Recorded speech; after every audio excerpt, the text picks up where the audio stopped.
and welcome I think there's some bird sounds. to the David the Dog Trainer podcast, episode 42. We on 42? Yeah. All right, cool. All right, guys. So very exciting stuff here. We're on episode 42 right now. We figured out how to do some loop back related things where we could play videos, have the audio come through on the podcast. We could talk about it. We could set a whole vibe. Yeah. So this is exciting. Thank you. Shout out Steve Perino, Compass Audio. Yes. We would be lost Our without Lord you. and Savior. Lord and Savior. He comes in and he helps us with all our audio needs. Yes. Second exciting new thing. This computer is a new computer. This is our first time officially using it. I've complained for the last probably 5 to 7 episodes about my computer, but really trying to hold through. Thought it was going to work. Yeah. 2012 MacBook Pro. were. Been holding strong. It literally died. It no longer works. It will not turn on. It will not work at all anymore. So we are officially on the new computer. So this is exciting. Exciting news. Yes. Here we are. We're in No more glitching. Fingers crossed. We're in the Fingers new age. crossed. Got some extra dongles because there's not as many plugs on this Yeah. thing. Not very excited about that. Third new exciting thing. Waffles. We have a puppy here. I don't really feel like reaching out and picking him up. But there's a puppy joining us today. Can you There we hit go. with the little vibes. All right. So this is my new puppy Waffles. Waffles is 14 weeks old. And today we're going to be talking a little bit about raising puppies. Because I'm doing it right now. He's been in my house for a week. One singular week. Yeah. Josh, what is new? First of all, I never thought you would get a golden doodle. It's like he's a kind of doodle. A kind of doodle? He is supposed, so he's from a rescue. Don't worry, guys. I adopted. I didn't shop. He's from a rescue. I saved him. You saved him from some stables or something, right? Yeah, I think he's from the Amish. Thanks. Came from the Amish. So, supposedly he is a Labradoodle. Yeah. I don't know yet. We'll see as he gets older, but he's very wire-haired. He's not very doodly-haired. No. And he's pretty small right now, so we'll see what happens. He's kind of lanky, though. He's got some big legs. Yeah, I kind of hope I don't want him to wind up being like a really small dog, you know? Yeah. I'm kind of hoping he gets that like 60, 65 pounds, you know? Good old boy. Sit right here, smack the head. A good old boy. Good old boy. He's our LL Bean dog. Yep. What else is new? Let's see. Last week was a busy week. Went to Martha on the Fly. I don't know if you saw some of those photos I posted. Saw the little compilation. Yeah. Oh, dude. Looks good. Have you had it yet? I've not had it yet. I am impressed. I'll say that. Yeah. It's pretty damn good. Breakfast sandwiches. After that, I went to Aaliyah. Did their fall menu, finally. Still had to admit a few things because of supply chain issues. Still can't get some of his product in. And actually, I was supposed to do another place, Trentine, this week, but they had to push it back because of the same problem. So Yeah. it's seems. I think every facet right now is having a supply chain issue. It seems like. I would agree with that. Yeah, so it's been a kind of a pain in my butt because it's been 3 or 4 different clients have had to reschedule because they couldn't get things in. So, Yeah. but we got it done. Yesterday, went to the Cloak and Dagger night market. How was it? It was good. Yeah, they just Didn't they post? I thought they postponed it. Yeah, it was supposed to be on Sunday, and then they switched it to yesterday because it was like the only day that wasn't 90% chance of rain. Yeah. But it was cool. Brian Barr had some like illustrations there, Into the Fray, and then Vegan Burial Grounds Vegan Bakery was there. Yeah. And they sold all their Really? goods within like the first hour. That's awesome. Yeah, and then I went over to Mayhall's after that because Corey got the Mayhall sign fixed.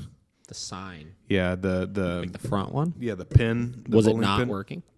Half of the sign didn't light up anymore, and like 4 of the letters didn't either.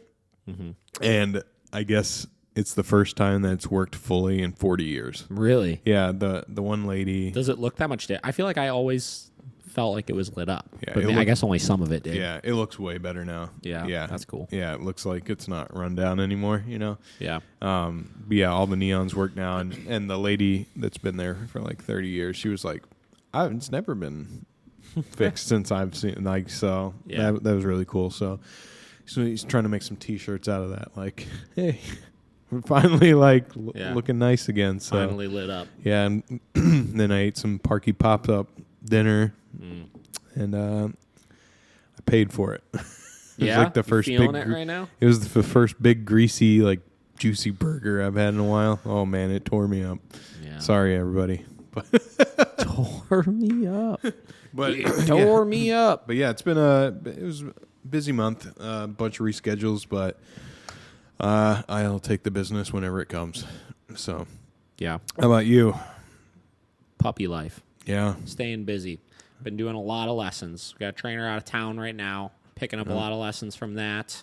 And got this puppy. So we did not think we were going to be getting a puppy, yet we wound up with one. Yeah. That's how it works typically. I know, like a month ago, you're like, maybe. We've been back and forth on it forever now. Yeah. So it was a conversation for literally the whole last year of like, do we want to go back to 4 dogs or not? Blah, blah, blah. We're like, 3's pretty easy, whatever. We don't really want to go back to 4. That's we were true. back and forth on what kind of breed we wanted. Yeah. We were looking at Dutch Shepherds. We were looking at Rottweilers. We were looking at all the cool breeds like that, And so we were just in Savannah.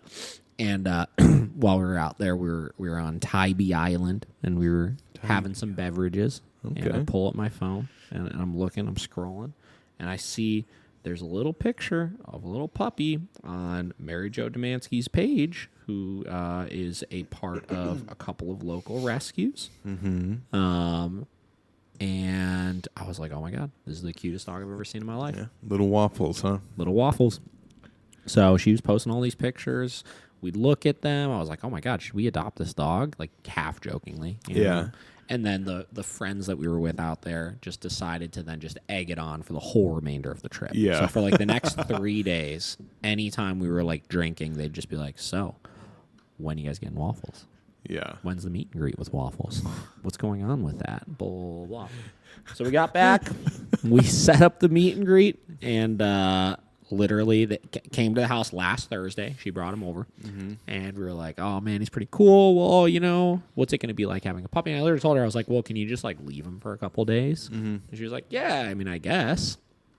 So she left him for a couple days, and a couple days turned into a week. A week turned into us filling out the adoption application yesterday, and I mean, we haven't like paid yet, but like they haven't invoiced us yet for it. So, but I think he's like officially ours. Yeah. This seems like this is to be like the easiest dog you've ever owned so far. Vera was pretty easy. Yeah. We'll see though, because he's got some quirks to him that we'll get into here. And there's some things we're kind of trying to work through with him. He's a little bit of a weenie. He's kind of easily scared by things. So we're trying to take our time because he's a sensitive boy. Yeah. He likes to but sleep. He likes to sleep a lot. Like, he's literally, we just have him back tied to the chair right now. Yeah. He's snoozing under the table right now. And he's pretty cool at just doing that. And then he gets these little spurts of the puppy energy, Okay. But this is the thing, right? So puppies sleep like literally all day long. Yeah. Right? So was Bender 8 weeks old when you got him? Yeah. 10 weeks by the time we got him. But yeah, I mean. This is going to be interesting. So I want to talk a little bit about like things that you did with Bender when you first got him, things that we're doing with this puppy right now. Okay. And I want to try to find some similarities behind like the idea of obviously raising a dog, right? Okay. So having a puppy is something that I feel like, a lot of people get puppies. We get a lot of puppies that come in for training, like people doing it right, trying to learn everything as early as possible with the dog. And typically our puppy program starts around 14 weeks. If we're going to actually start doing training and stuff with the dog, typically 14 weeks is the age in which we're going to start doing that. But from the second the dog comes into the house, there's a lot of things you could do to help avoid a lot of problems later on. Right. And I think this is the biggest mistake a lot of people make is everything from how they socialize these young dogs to the structures and routines they're setting up with these dogs, to the habits they allow the dog to develop early on. These are all issues that you could really kind of weasel yourself around if you know what you're doing pretty successfully, and avoid most of the problems that you have later on. Yeah. Right? A lot of these issues we have, people come in when they have a 7-month-old dog to a 1.5-year-old dog, are issues that typically we allow the dog to develop early on because we don't know what we're doing. Yep. Right? So, Josh, what was your first week like with Bender when you got him? First week, it was amazing. Actually, it was the easiest transition I've ever had with a dog. I think. The first night he came home, we had to go down to Tennessee to get him. He went in the crate in the car, fine. He whimpered for 10 minutes and it was good. Never cared about his family again, thankfully. But no, when we got him home the first night, he immediately went in the crate when we got home and went to bed. He whined for a few hours, and then after that, he was accustomed to it. And we did crating all the way until maybe a year ago. And when he was a year old, we finally allowed him to be free in our room. But I don't know, man. He potty trained really easy. He only had accidents when we were lax. We weren't keeping him on the tight leash, which we stopped immediately after he had an accident. But he only had 2 or 3 accidents, and then he got it right away. Yep. I don't know. We were feeding him a cup a day food. Yep. Yeah, I don't know. Go ahead. No, go ahead and finish what you're going to say. I was just going to say, he did a lot of sleeping. We would play with him for an hour, and then he would be out for 4. So I don't know what else. Yeah. So here's the thing. So how much of this stuff do you equate to, he potty trained easily, he didn't give you a hard time, he was pretty good in the crate, stuff like that.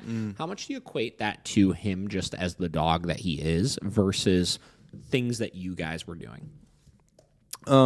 Doing or not doing, I should say. Yeah, I think that we probably knew exactly what we were doing a little bit more because I'd been following you for 2 years, and she'd been working at Heights for 4 years. So I'm sure it played a big role into how easy it was for us.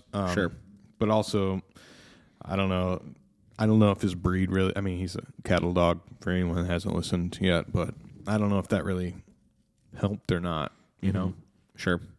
Yeah, so I would beg to say, with a lot of these things, it's more so the things you guys were doing and the things you guys were aware of. Because, so here's the thing, right?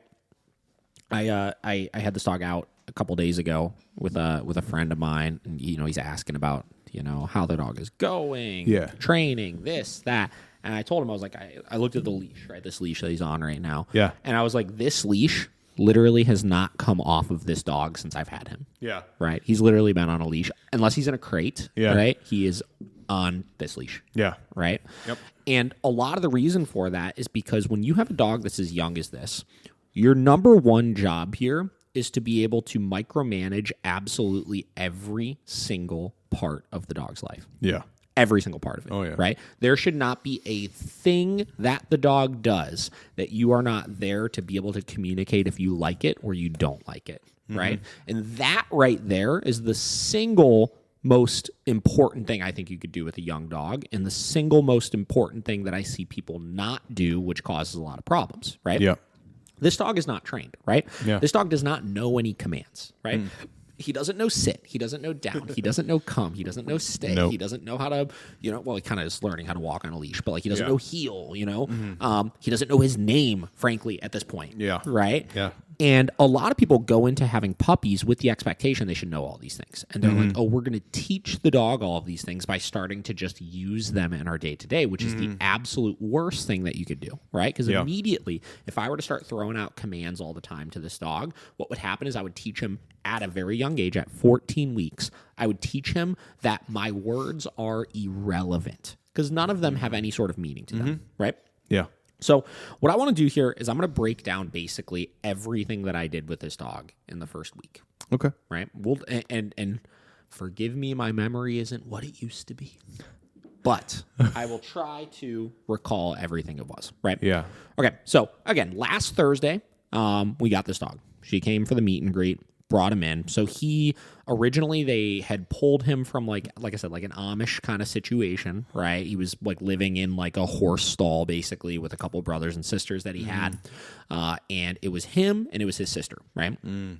And the foster, Mary Jo, had him for a little bit, and then she got his sister a couple days into it, I believe. So litter mates, obviously, right? Not a good idea to have them together typically for this long. Typically, once you start getting past like 10 weeks or so, you really want to start separating them because they will start developing those like attachment issues with each other that cause litter mate syndrome that we see as a big problem later on in life. Right. And honestly, some of the issues that we're seeing with him right now, I would almost equate to the fact that he was with that sister for as long as he is. Right. So she brings him in. She had both of them, actually. Okay. And I needed to see how this dog was going to be in a new environment, and I wanted to see how he was going to do with my dogs. Right. I wanted to kind of assess his overall temperament. Yeah. Right. So I had my dogs out in the living room downstairs. I had them all in downstairs. Right. I wish I took I told myself when I get a puppy that I was going to videotape fucking everything to be able to show everybody everything. Yeah. I didn't do that. I don't think I videotaped anything yet so far, right? And there's been some shit that I'm like, man, like this would be cool if I had that on video because it's really good, instructional, stuff like that. Whatever. So all my dogs ran downstairs when she came in the house, right? And what I did was I had her come in. I had her set both puppies on the ground, and I kind of had the living room, dining room area blocked off, right? So had him set on the ground, let him just kind of run amok. First things that I noticed was actually a little interesting. So he seemed really confident coming in. Like he came in full of energy, running around, running up to the other dogs and stuff like that. And the sister seemed pretty timid, right? She seemed like she was definitely shying away, stuff like that. And then over the course of like the hour that she was here or so, started to kind of loosen up and then seemed like she was definitely like a clinger to people, right? But he seemed very much kind of like he was doing his own thing. He wasn't as interested in just running up to all the people and stuff, right? Yeah. So whatever, he kind of, once he sniffed the dogs and realized they weren't doing anything, kind of, did his own thing, went off, sniffed around, stuff like that. He didn't seem like he was overly interested or pushy in them, right? But like I said, him and his sister were pretty close together. They kind of did the same thing together like the whole time, right? So whatever, seemed fine. Told her, we want to keep the dog for a couple days, kind of see how it goes. So she's getting ready to leave. And I put a leash on him, right? And she's walking out with the sister, and he goes to try to pull towards the sister. He feels the leash and absolutely flipped his shit, dude. Like screaming, bucking at the end of the leash, back flipping, fucking going bonkers, right? Dang. And I looked at her, I was like, has he ever been on a leash before? She said, nope. Never, right? So we got a 14-week-old dog now that's never been on a leash before, right? Again, big issue that we'll see a lot of people make is they carry these dogs around everywhere, right? And what happens is a leash is a very abnormal thing to dogs, right? You put it on them, and it's a man-made thing that holds them back from stuff. It's something where they need to understand this concept of giving into the pressure, understanding how to move with it and stuff. And we think this is just an inherent thing that dogs should know how to do, where frankly, a lot of young dogs do not have a good idea of this. And we coddle to it by, again, when they put the brakes on or stop doing something, we can just pick them up, right? This is a small dog right now, so I can just pick him up and carry him around if I need to, right? So whatever. I told myself, listen, all right, I'm not worried about this right now. So I just kind of dropped the leash, let him do his thing for a minute. And I started off by, for maybe a half an hour or so, let him just drag the leash around. I wanted to get him used to the weight of this thing, feeling something around his neck and not being quite as averse to it. Yeah. Right? So she leaves, and I could equate some of this maybe to like his sister was leaving, she was leaving, and he had never been on a leash before. That's kind of what was going through my head initially, right? So I put my other dogs away. We put them outside for a little bit.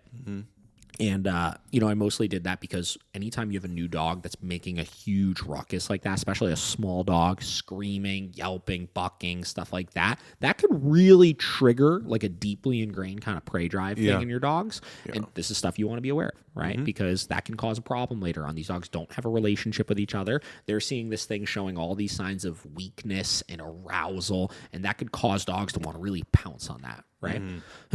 So put them away, had the leash. I need to get ready to go to work here in a couple minutes, right? So I was like, all right, well, we are starting our first official leash pressure session, right? So I had a regular 6-foot slip lead on this dog, right? And we start the basics, right? And the basics are not leash walking, not heeling, not anything like that. The basics are understand what to do when you feel pressure on your neck, right? So I hold this leash, grab the handle of it, I walk until the dog feels pressure on the collar, and then I just stand there, right? And I post myself up, and he pulls against it, starts doing the bucking, doing the little yelping, tries to run left or tries to run right, tries to figure out what he needs to do. And finally, he turns and he gives way, right? And he takes a couple steps towards me. Good, right? Praise him up, right? Tell him he's doing a good job. Let him know you like it, right? Repeat that process, right? Little by little, I mean, he was still pretty shitty with it at this point. Like, he wasn't doing too great with it, right? But he was starting to, over time, like, I could tell the fight was getting a little less and less each time. Yeah. Listen, we get to the stairs to go down to the garage and stuff like that. I'm like, I'm not even crossing this bridge yet, right? I'm not worried about it yet. So I kind of pick him up. I'm managing that for right now, right? Until I have time to kind of designate a full session of that. And load him up in the car, go to take him to work, right? Put him in the crate in the back of my car, screams like a maniac in the crate the entire time we're headed to the shop. Again, new situation. He's been in crates before, but not in a car maybe. He's moving around, stuff like that. Whatever. Made a ruckus, So we get to the shop. Same deal. Get him in. I do the leash pressure work all the way into the front of the building. Then we have stairs going up to the second floor. Again, not kind of worried about that right now. Pick him up, carry him up, stick him in a crate. Same deal. Freaks the fuck out in the crate for like 30 minutes probably, and then finally kind of chilled out a little bit, right? But I'm not avoiding any of these big problems yet, right? So I've noticed two major things right off the rip in day one with this dog, right? One, he definitely needed work in the crate. Yeah. Two, he definitely needed work with the leash, right? Outside of that, he didn't seem too bad with jumping. He didn't seem too bad with mouthing or anything like that. I tried to manage those things when I did see them. Obviously, I didn't, if he tried to jump on me, I quickly got him off. If he mouthed at me, I quickly stopped interacting with him. And a lot of this initially, we're using, you want to get into the science of learning, we're using negative punishment for these types of things, right? So I'm removing something, my interaction, in order to discourage these behaviors, right? If I'm petting him and he starts jumping on me, I completely stop interacting with him altogether, right? Removing the reinforcement behind him jumping, right? If he's biting at me, I stop interacting with him altogether, right? And initially, your goal with young dogs is to be able to stop these behaviors with as little aversion as possible, right? You don't want to have to go in with really firm corrections right off the rip, right? So by doing those types of things, you could at least begin to set the tone of what's acceptable and what's not acceptable. And that gets into other things that people typically will do wrong. Is when they see their dog start doing these types of things, they tell them, no bite, this, that, right? And they're like kind of interacting with the dog the whole time that they're trying to discourage it. Yeah. So the dog has no idea what no and no bite is and stuff like that. They just know that, wow, I'm doing this behavior and I'm still getting attention right now, right? Yeah. So step number one, guys, again, just cut the interaction altogether. Literally get up and walk away when the dog starts doing that. Yeah. And I know this is harder as the dog gets older, obviously. And as the dog gets older, you need to resort to corrections. But I'm talking if you get an 8-week-old dog in, the dog has no pre-associations with getting away with anything, right? This is arguably their first time they've ever tried to do these behaviors. If you start the process teaching it that way, it typically will go away pretty quickly. Right? Like he really, like after the first couple of days, like he doesn't really jump, he doesn't jump on anybody. He doesn't really mouth at me or anything like that, right? He's kind of understood the gist of things.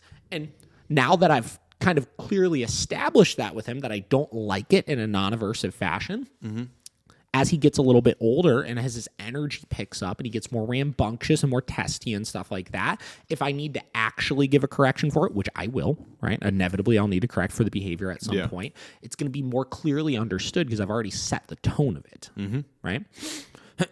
So take him to the shop, put him in the crate, started kind of, finally chilled out after about 30 minutes, let him out every couple hours, whatever.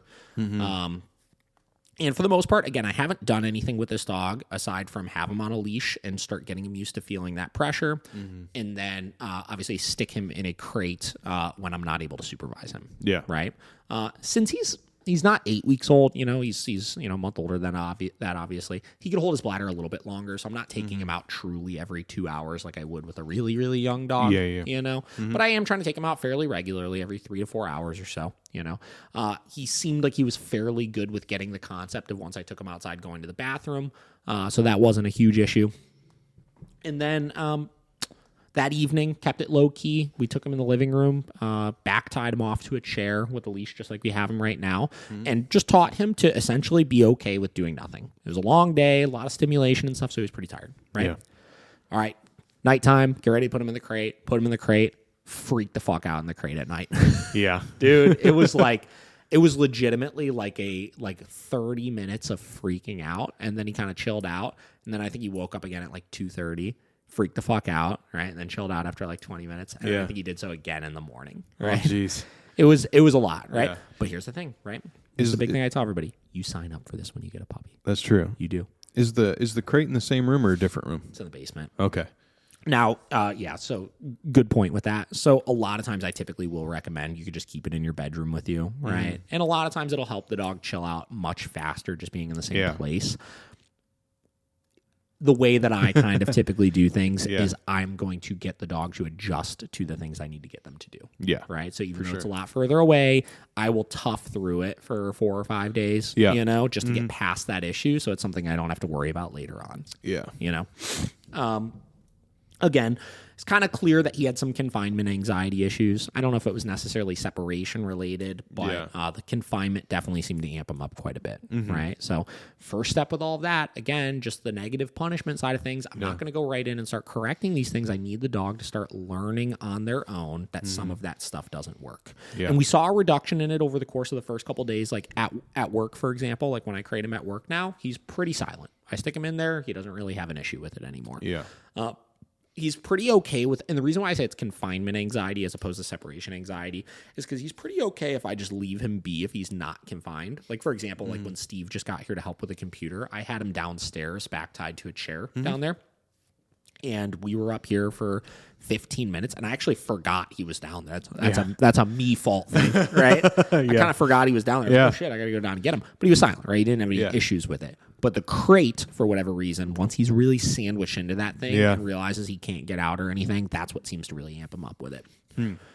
So second day, similar structure. The only difference is now I'm going to start tackling some of this stuff head on a little bit. Again, anytime he's out of the crate, he's got the leash on him. I started really looking at, we have to start addressing these stairs. We have to start addressing him just walking in general because he really tried to kind of freeze up when he got that leash on. So worked on walking him up and down the stairs. And same deal, man. He threw a goddamn fit, man. Like we got to the top of the stairs and I'm getting him to try to just take one step down. He's freaking out, bucking on it. Finally, I get him one step. It's like, all right, good job, right? Then we get another one. Then we get another one. Then we get another one. And it's like almost like I'm almost like needing to like drag him down these stairs, right? Yeah. But again, 14 weeks old already, right? We know that he could physically do this, right? Yeah. So we have to start getting him over that hurdle faster. And there's so many people out there that'll be like, take some food and get him to run up and down with the food and this and that, blah, blah, blah, keep it positive. The way that I've always looked at those things is with a young dog, my first goal with a dog is, yes, build some motivation in certain areas, but establish leadership where the dog trusts that I'm going to guide them through safe situations, right? So I need him to understand when he feels this leash and I'm guiding him in a certain direction that no matter what, he is going to have to do that. And that's especially important with him because I realized as soon as I got him that he was a little bit more timid and scared of certain things. Like I said, the confidence that we saw when he came in for that meet and greet, I think was a little bit more of a facade with the sister there and the foster there and stuff like that, But he definitely does spook pretty easily by stuff. Okay. So when you have a fearful dog, it's even more important early on to establish that leadership because that helps you later on when you go to start, say, off-leash stuff with the dog, or you start putting the dog in different situations where you're in public and there's loud noises happening and stuff. And they start trusting when they're scared, they can start checking in with you and that you'll give them that proper guidance, right? Or if you don't have that established and the dog gets spooked by something and doesn't want to do it, you're shit out of luck because the dog's going to take off in the opposite direction. Yeah. Right? So whatever. So we started working on some of that leash stuff next day. Really getting him up and down the stairs. He was rocky with it, but like over the course of the day, started getting a little bit better with it. Where he would still put the brakes on, but like he would actually start walking once I would kind of force him through it a little bit. Yeah. Same deal. Potty training was going really good with him.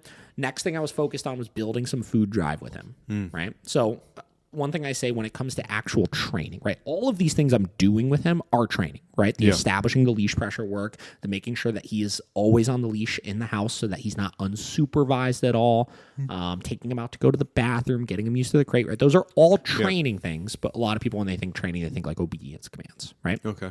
So one thing I've always said is, or actually Tyler Muto told me this one time when I was on the phone with him. He said, if you're training your clients' dogs in the same way that you're training your personal dogs, you're doing something wrong. And if you're training your personal dogs the same way you're training your clients' dogs, you're doing something wrong. Basically, what he means by that is us as dog trainers, and this is something we talked about with like the Larry Crone stuff and kind of like how he like preaches not using corrections and this and that, blah, blah, blah. Right?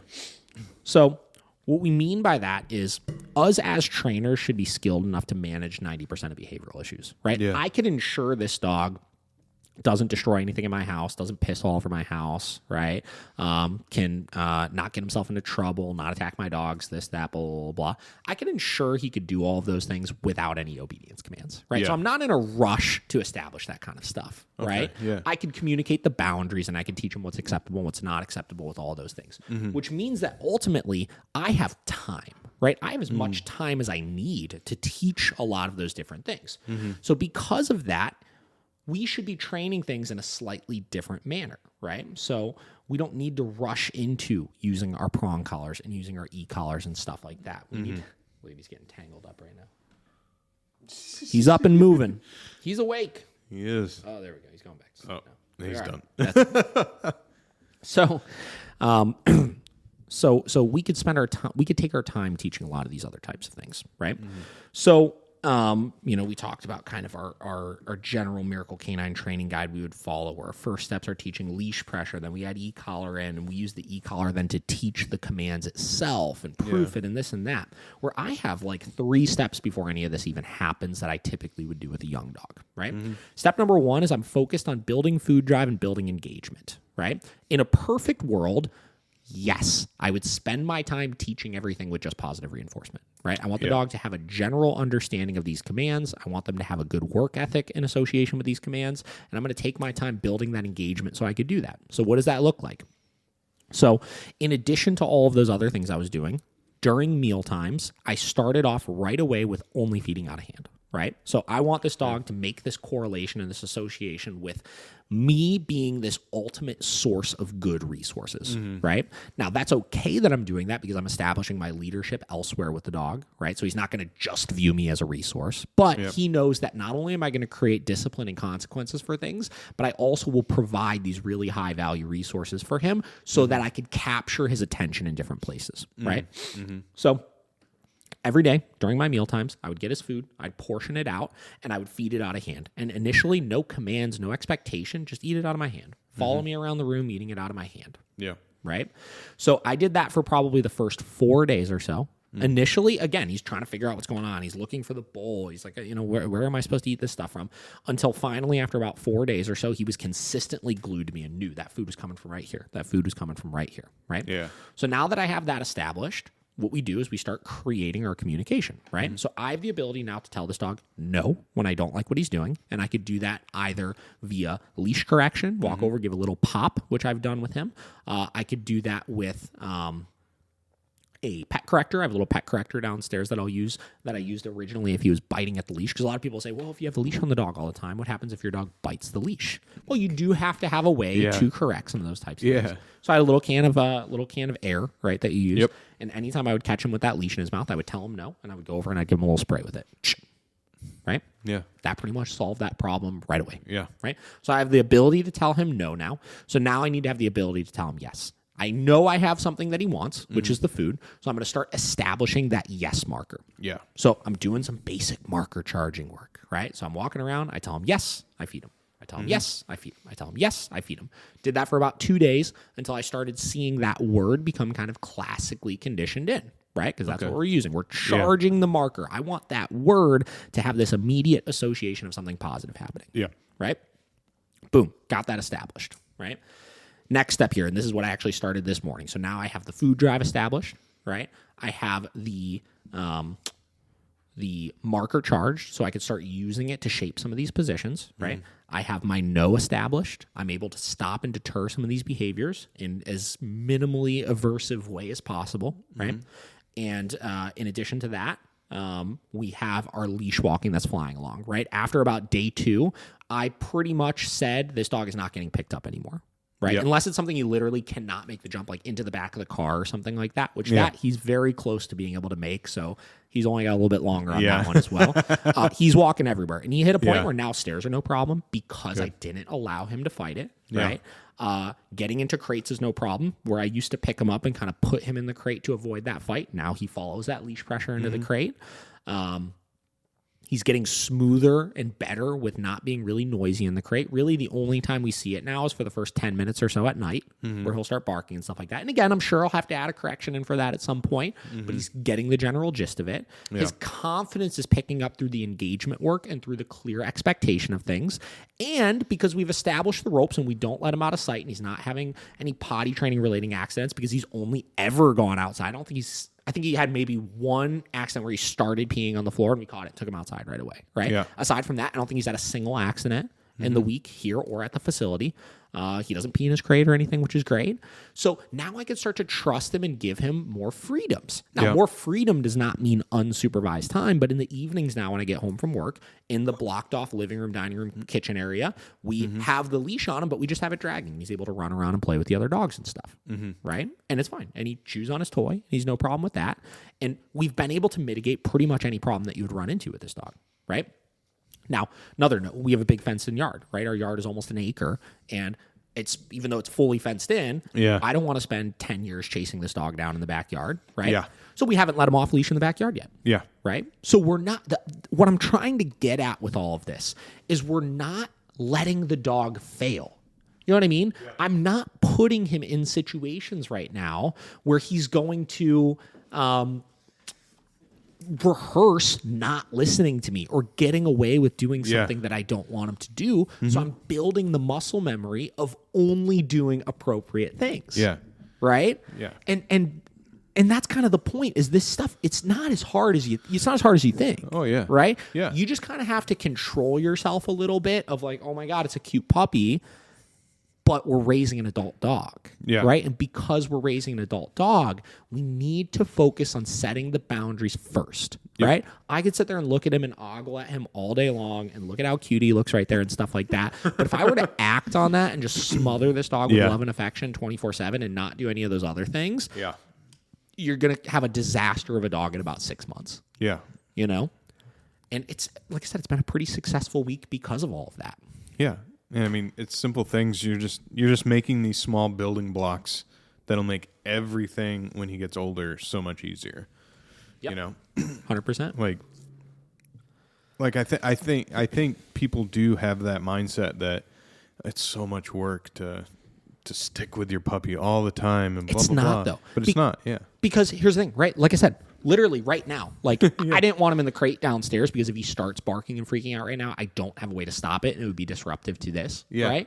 But I also, we're doing something right now. I can't keep my attention totally on him. So literally, look at this. Bring that camera over here. See this? The leash is literally tied to a chair right now. You see this? He can't go anywhere, right? So because of this, we're managing him, right? I can't keep an eye on him. I know there's nothing within the realm of this leash that he can get into. Yeah. You know, there's nothing he's going to rehearse that's bad. He's not going to be able to sneak off and go have an accident over there or anything. And we could do this and I don't have to worry about it. Yeah, right? exactly. I'll tell you, and we were talking about at the beginning, these puppies sleep like 23 hours a day. Yep. Literally, like not even exaggerating, like 23 hours of the day, this dog will be sleeping. Yeah. Right? So because of that, he doesn't need to be up wandering around the whole time, right? No. You could have him back tied almost 100% of your day if you wanted to. Yeah. Right? And it's no problem, right? So that's the thing is your crates and your back ties like this are your saving grace when you have young dogs. The other cool thing, right? Let's say this was over there, right? Here, let's do an experiment here. Okay. When the battery's about to die. So. All right, so quick battery break. We just fixed that. All right, so we're going to do a quick experiment here. So what I'm going to do is I'm going to take him and I'm going to move his back tie to over there so that he's not directly with us. Okay. All right, you ready? Yep, I'm ready.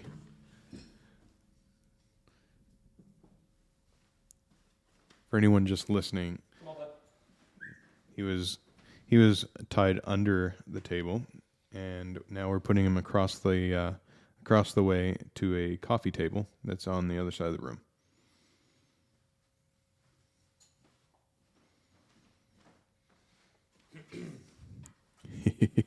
He's like, "What did you do?" What the hell? I can't move right now. All right, so what I just did is I moved him to across the room. Now, a couple reasons why I did this. One, to show you guys that you can back tie your dog everywhere. And two, to show you the point of... Now, if I were to really get specific right now with where you'd want to back tie the dog, though, I would say that wouldn't be a spot you would want to do it because you see how much papers and shit is like hanging off the side. Yeah. Technically speaking, if you didn't have supervision, that's all stuff that he can get into. Now, we could keep an eye on it right now, so it's not a big deal. But try to make sure the places you back tie him are fairly puppy-proofed if your attention is not going to be fully on the dog.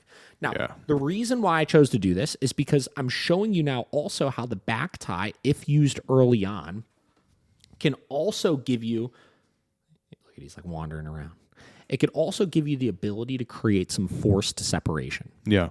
Right? So again, what is forced separation? Forced separation is what we use our bed stays for. It's what we use our crates for, right? It gives you the ability to have your dog not need to be a part of your day-to-day at all times. Why don't you keep that camera on him for a minute? Because I want to kind of show this process here. Okay. So you see he's kind of sniffing around, right? He's checking things out, right? If you were to start chewing at any of that kind of stuff, I would be able to discipline for it right now, obviously.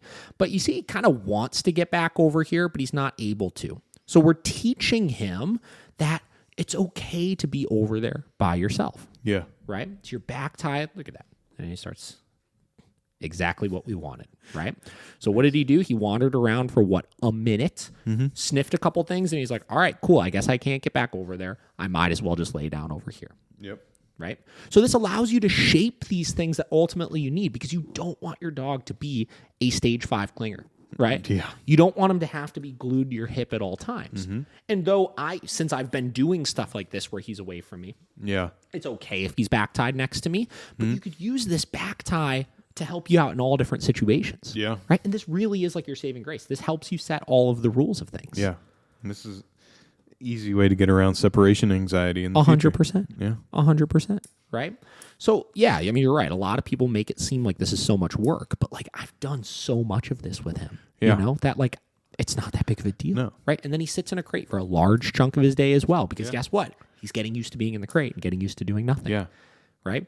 And then the times that, he's not, we exercise him, making sure that he's staying stimulated and stuff like that, but we're not having big issues because of that. This is how I manage young dogs in the house. Yeah. Right? This is how you start to do that as you're establishing your obedience commands. And as his obedience commands get better, and in the next, I would say maybe 2 weeks, right, we'll start to have some foundation of the obedience where we could start actually using it a little bit, right? I would guess 2 weeks from now, we would be able to get him to do a fairly basic bed stay, probably with just a prong collar. We still won't have e-collar work done yet, but I'll probably be starting the prong collar with him in the next 4 or 5 days, right? Okay. And you could start using that in place of the back tie then at that point to keep him a little bit more mentally stimulated. Yeah. Right? But right now, again, when you get this young dog in, your goal is set the ropes, right? Set the rules and the structure of what it is that you want the dog to be able to do. Yeah. Right? So then you get into the ideas. So we talked about general leash training, getting them used to the leash in the first place, right? I don't have expectations of healing, but I do need him to follow the leash, which we get past at a very early age. We talked about developing food drive, developing our marker, and then I had mentioned we're going to start implementing that marker for position. So this morning I started shaping sits with the food, right? So just getting him to follow that food into a sit position and then using our yes marker that we established in order to proof that command and get him understanding that. We'll do the same thing with the bed stay and the down command and the come command, right? And we'll do that all with just the food initially. So there's our obedience command sides of things. We talked about the crate training of just getting him in it, letting him whine it out. And if you do that when the dog, as soon as you get the dog when they're 8 weeks old and you just wait it out and you just understand you signed up for all the nonsense, and you're going to have a couple sleepless nights if you're a light sleeper, you'll get past it. I promise you'll get past it. Yeah, and if there's still a little bit of residual stuff, like I said, he's still a little bad, like right when we put him in the crate at night, in a week or so, if it's still happening, we'll start adding corrections in it, you know, and we'll start kind of finishing all that stuff. And we talked about managing him in the house and potty training, right? Yep. 0 unsupervised time. This dog has not had a second of unsupervised time unless he's been in a crate or clearly back-tied somewhere where I know he can't get into anything. Yep. Right? As long as you do those things, you are set up for freaking success, right? Then you get into socialization. This is the one everybody wants to talk about, right? What do we do with socialization? How do I handle it? What's the plan? Do I need to have all these people come over my house and interact with my dog? Do I need to take him to the dog park and let him play? Do I need to let him meet every dog out on the walk? Okay, so we've talked about this. You got 3 types of socialization that you could do. People, dogs, environments, right?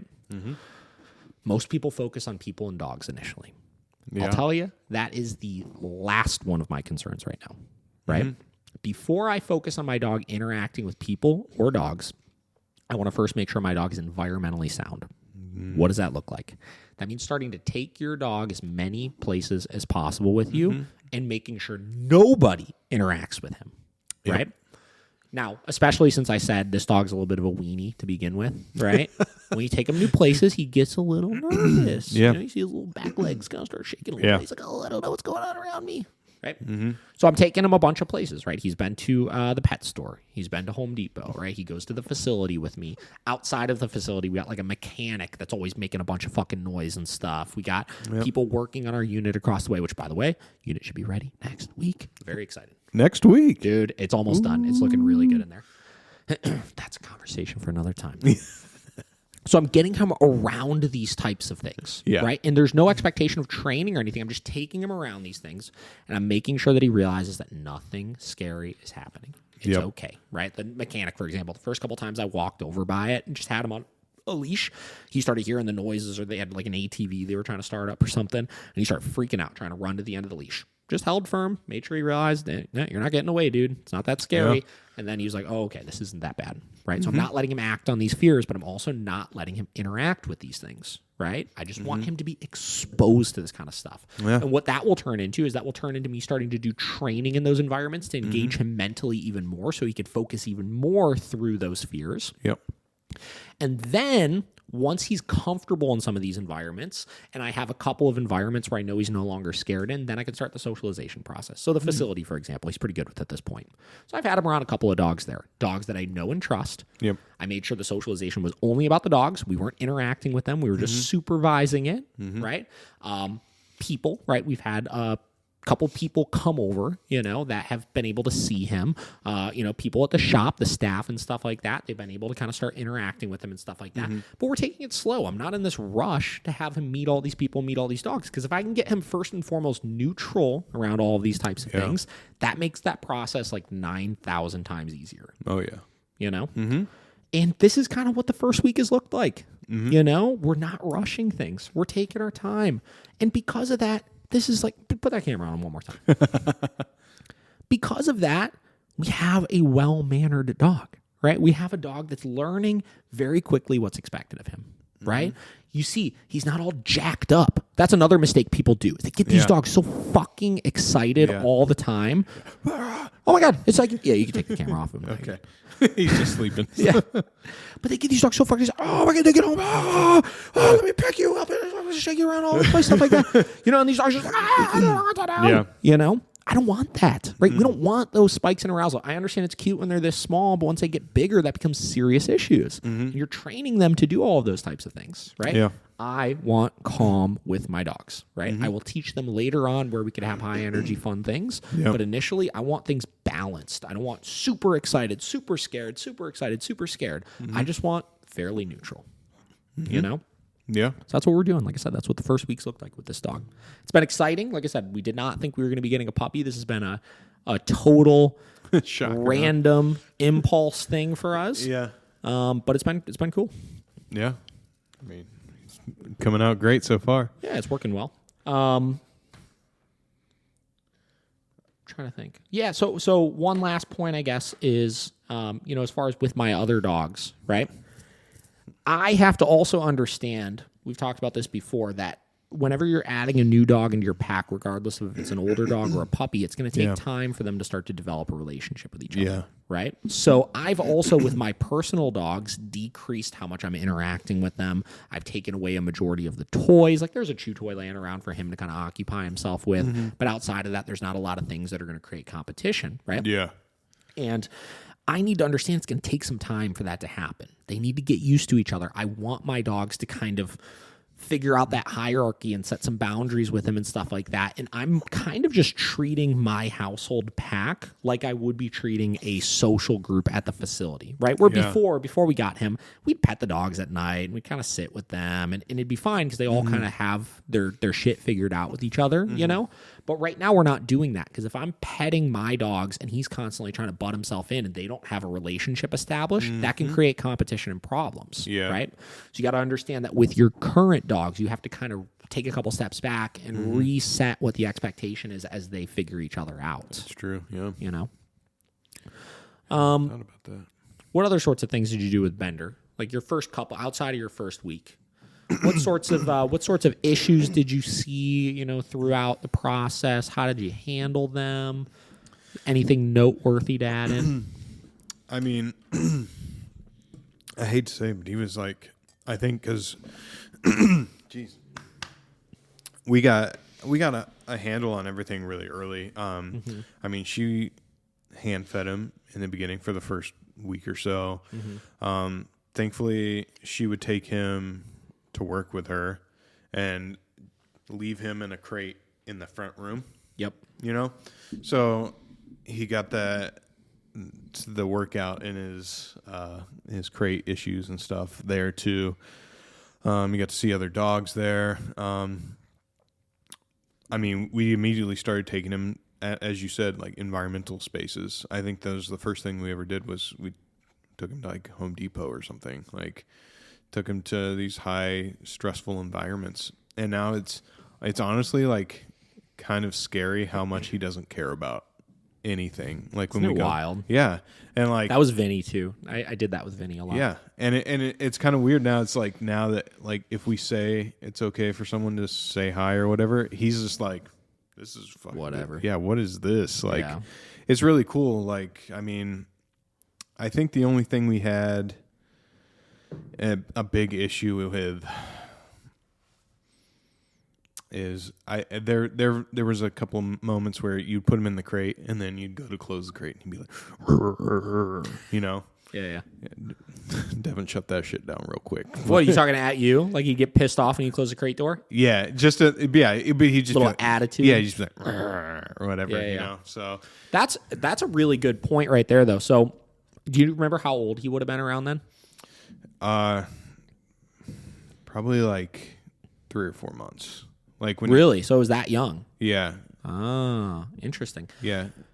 So it might have been later than that, but still, it was like before a year. Yeah, for sure. Interesting. I was probably older than 3 or 4 months.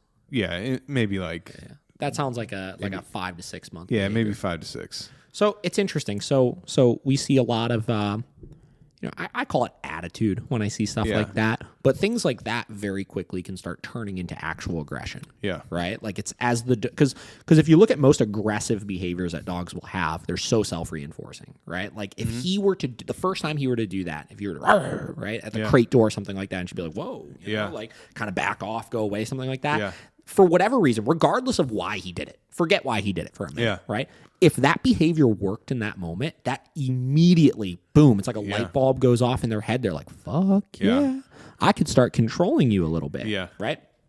And it so quickly progresses from that to over a toy, to over a food bowl, to when somebody's petting him and he doesn't like it, to blah, blah, blah. And then it quickly gets more intense as we start then trying to push back on them, you know, of like, no, you can't do this. Then they try harder, which typically looks like bites, like actual bites happening, you know?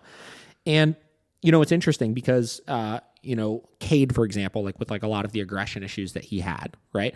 I always look at, well, if I had him when he was a puppy, right? Like when he was 8 weeks old, you know, if some of that stuff were shut down, right? Like the second it happened, you know, how much would that still have progressed later on in life? Yeah, probably not any. Well, I mean, some maybe. Maybe a little bit, right? Because you get into dogs like that, like Cade and like some of these other like really aggressive dogs that I've worked with. Yeah. Like that stuff is so genetically wired into them to an extent, that's true. But, right? Yeah. I got him when he was about 2 years old, right? Yeah. And I was able to get him really good with me, right? Where like he knew he couldn't push those buttons with me, right? But if I stopped that stuff when he was that young, would it still have progressed in the same fashion with other people? You know what I mean? Yeah, I see and what you mean. that's something you kind of never really will know, right? Because in the end of the day, like dog trainers that get puppies are going to do all of this stuff correct. And a lot of dog trainers don't get dogs that wind up turning into aggressive dogs, when they get them as puppies, right?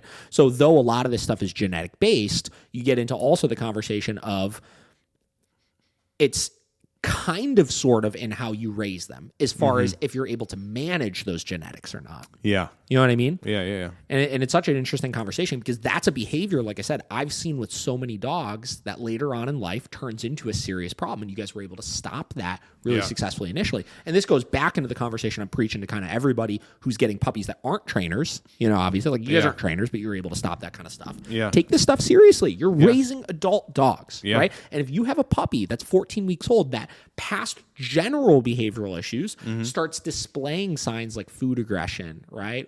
Or other resource guarding or just other aggressive behaviors in general. Yeah. And you don't treat this stuff seriously like this and establish the leadership that I talked about, right? Let's say this dog, because I've seen plenty of like little doodles and stuff like that develop like pretty serious resource guarding issues. Yeah. Let's say this dog was prone to, given the fact that he's a little genetically fearful, he's prone to developing resource guarding later on in life. Yeah. Right? Me, day 2, showing him, you're not going to put up a fight with these stairs. You're going to fucking go down these stairs right now. And you're going to go up them and you're going to follow my direction right now. And my wife doing the same with him.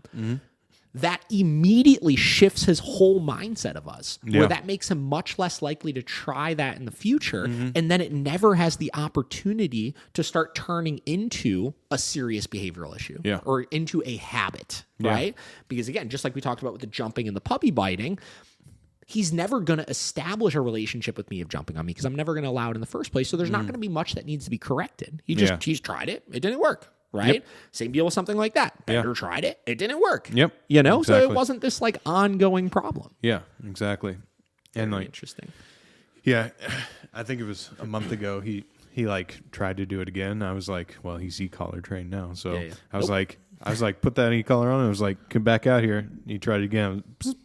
Hit him on like 60.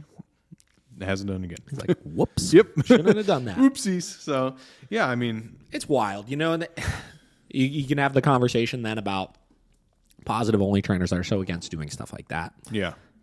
What are you gonna do? What else are you gonna do? It's just like, what are you gonna do? Like, like, sorry, bud. Like, don't fucking growl at me. Yeah, exactly. and it's a pretty simple concept. Yeah, it was. I think. What are you gonna? I think she got really upset about. I think she like flipped the crate up like this, and he was like, "Oh, he never did it again." She was so mad at him. Also, just to clarify that real quick, no, they're not like throwing his crate around or anything. We just flipped it up. So one thing that can happen sometimes is like, so dogs inherently typically are scared of like falling, right? Yeah. That's a natural fear that like Yeah. humans, animals, everything has. Right? Yeah. It's like biologically ingrained in them, which is why you could even experiment with this. If you take your dog and you set them on like an unstable surface that's kind of high off of the ground, right? They're gonna freak out, right? They're gonna be like, holy shit, they'll almost like totally freeze up and stuff. Yeah. So for some dogs, in the crate. This is something you could do with a puppy or whatever. If they're making a lot of noise in it, if you pick the crate up and like wobble it like this, like not shake it, but just kind of wobble it a little bit, they're like, "Holy shit!" Right? It could be like a huge like consequence for a dog. Yeah. Right. Yep. So there's a lot of what you get into. A lot of people get hung up on the tools, right? The prong collars, the e-collars, this, that, right? There are a lot of different ways to provide discipline for a dog. You just have to figure out, what does the dog not like, and do you have a way to attach that thing that they don't like to the behavior? Yeah. Gary Wilkes, we talked about him a lot. I think it was him that he made this post like years ago that I thought was hilarious, and I still remember it. So he was like, Dog kept getting, I think it was into the trash can or something like that. He's like, and the owners couldn't catch it. They didn't feel like buying. Like he has like this like booby trap system will set up sometimes. So he's like, so what I had them do is I had them buy one of those like motion censored on off switches for like lights basically. Yeah. Plug it into the wall, and the dog was really scared of the vacuum cleaner, and they set the vacuum cleaner next to the trash can so that anytime the dog would walk near the trash can, it would set off the motion sensor, which would turn the vacuum cleaner on. Wow. It's literally genius. Yeah, right? it is. So painting the picture, trash cans right here. They set the vacuum cleaner right here. They had the vacuum cleaner plugged into the wall with a motion sensor thing. So if the dog went near the went near the trash can, it would set off the motion sensor, which would turn the vacuum cleaner on, which would scare the shit out of the dog. The dog would run away from the trash can, right? And again, it's amazing. Ain't an e-collar, ain't a prong collar. It's not doing anything physically to the dog. No. But because the dog perceives the vacuum cleaner as aversive, they were able to use that successfully to stop that behavior. Yeah, exactly. Wild, you know? And I think even in a more subtle sense, like with him, you don't have a prong collar, e-collar. You're just using a slip lead to guide him around right now. Yeah, and again, they're not big corrections, but like, let's say you were to start chewing something, what I would do is I would immediately, again, you get into attaching your consequence to your behavior. So let's use a couple examples. Let's say he did something over there and I wanted to use the leash for it, right? Just like our yes marker we talked about, our no marker is used the same, right? So we use it to attach a consequence. He jumps over on that table. I tell him no. So I would say no. I would get up. I would walk over. I'd grab that leash. I'd give a pop. Yep. Little pop, right? Yeah. Just firm enough where he's like, oh, I didn't like that, right? Now let's say I wasn't going to use the leash and I was going to use a pet corrector for it. Same concept, right? He would start chewing on that leash over there. I tell him no. I grab my pet corrector. I walk over. I give a spray with it. Yep. Right? Regardless of if he stops when I say no or not, I'm going to go deliver that correction still because, again, the goal is not that we tell him no and that he stops doing whatever he's doing. Yeah. The goal is that we don't have to say no in the first place because the behavior is inhibited, right? Our no marker is not the correction. Our no marker attaches the consequence to the behavior, right? Yeah. So it's just your link between the two. It allows me so that when I tell him no, when he inevitably stops doing the thing when I tell him no because he knows the correction is coming, and I go give that correction still when he's no longer doing the behavior, it allows him to understand that correction was for whatever he was doing when he heard no, right? Yep. And that's the point of it. Yeah. So, yeah, pretty interesting. It's been a fun week with him. We haven't, like I said, ran into too many issues yet. And I thought that would be a cool little thing to share with everybody on kind of first week with the puppy. Obviously, we did finish reading The Art of Raising a Puppy. Now, this book, again, talked a lot about general concepts. It talked about the specifics as far as doing actual training and stuff. Now, I'm not going to be following a lot of that stuff in this book from a training standpoint. Yeah. Because, again, our training method is a lot different than this, right? But a lot of the stuff we talked about with back tying, using the crate, working through some of the separation anxiety issues and everything are outlined very well in this book, you know? And that's why we read this book, is to help people out with these kinds of things. Because, again, our business is built on behavioral issues. Our business is built on people coming in with 1, 2, 3, 4, 5, 6, 7, 8, 9-year-old dogs, right, that have all of these issues to begin with that we're looking to help resolve. Yeah. But it all starts here. It all starts here. It all starts with the young dog and setting them up for success early on. Yeah. So you do not have any issues later on with the dog. Yep. And that's kind of it. Anything else to note? No, I think that was good. It was the fastest hour I think we ever did. Yeah. It feels like it. Just boop. Yeah. So, pretty cool. Yeah. Hey, this kind of looks like him. Look at that. It does kind of. Is this what you're going to look like? Oh, gosh. Are you going to look like that, Waffles? By the way, I did not name him Waffles. He came with that name. You just wanted to put that out there. Yes. I just want to let everybody know. I do like the name. Yeah. Oh, man. All right, cool. Josh, anything else to note? Nope. I am good. I like that. I think it'll be a good showing Waffles growing up through this. I'm going to try to get some videos, and we'll try to keep cruising away with that. Okay. So Cool. All right. Sweet. Yeah, you can find me at Josh DeBay Productions, Instagram, joshdebeyproductions.com. Find me at Davidthedogtrainer on Instagram.